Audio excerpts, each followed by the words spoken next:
In the heart of a forgotten galaxy, on the barren planet Rook 9, a human named Ethan Cole sat in a cold, dark cell. His uniform, torn and dirty, still carried the symbol of the Earth Defense Force. Ethan had been captured by the Kran, a reptilian alien race known for their cruelty in battle. He was one of the last survivors of an ambush that had destroyed his entire unit. The cell was small, with stone walls and a single window that showed a reddish sky. Every day, the Kran commander, Jorok, would visit Ethan. Jorok was tall, with green scales and sharp yellow eyes. His voice was deep, and his words were always filled with mockery. "You humans are weak," Jorok sneered. "You thought you could stand against the Kran Empire? How foolish." Ethan said nothing. He knew better than to speak. Instead, he studied Jorok's movements, his gestures, and the guards' routines. For the past 2 weeks, Ethan had been planning his escape. He had nothing left to lose. One day, as Jorok left the cell after his usual taunts, Ethan noticed something different. One of the guards, a smaller Kran with blue scales, looked at him in a strange way. There was no anger in his eyes, only hesitation. Later that night, Ethan heard the sound of keys. His cell door creaked open, and the blue-scaled guard stepped inside. He whispered, "My name is Keller. I can help you escape, but you must trust me." Ethan stared at him, unsure if this was a trap, but something in Keeler's eyes told him it was real. "Why would you help me?" Ethan asked. Keller looked away for a moment, then said quietly, "I don't agree with the Empire's ways. We are not all like Jorok. I don't want to see more bloodshed." Ethan nodded. He knew this was his only chance. "What's the plan?"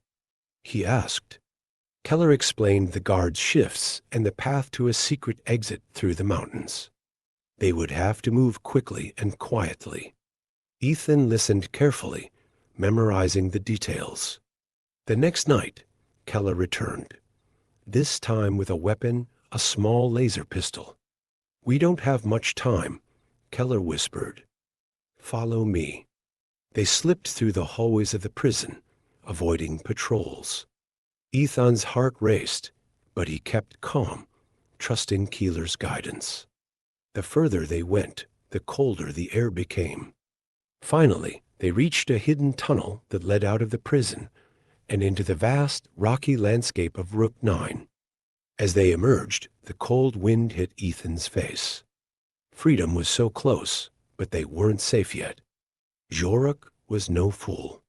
When he realized the prisoner had escaped, he sent a group of elite Kran soldiers to hunt them down.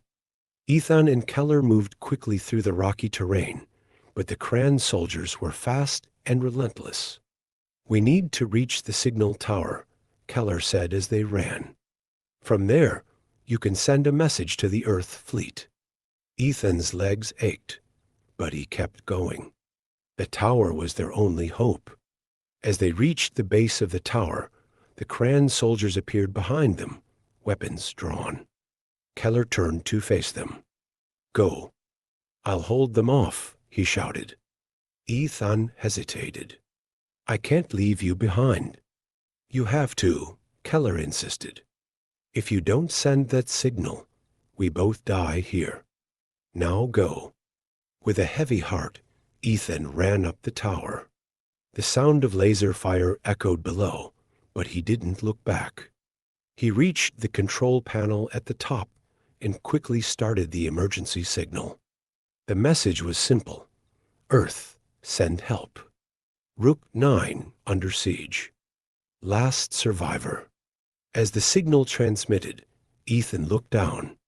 Keller was on the ground, wounded but alive. The Kran soldiers had stopped firing. Jorok had arrived. Jorok stared up at Ethan, a cold smile on his face. "You think your message will save you?" He called out. "The Kran Empire cannot be stopped."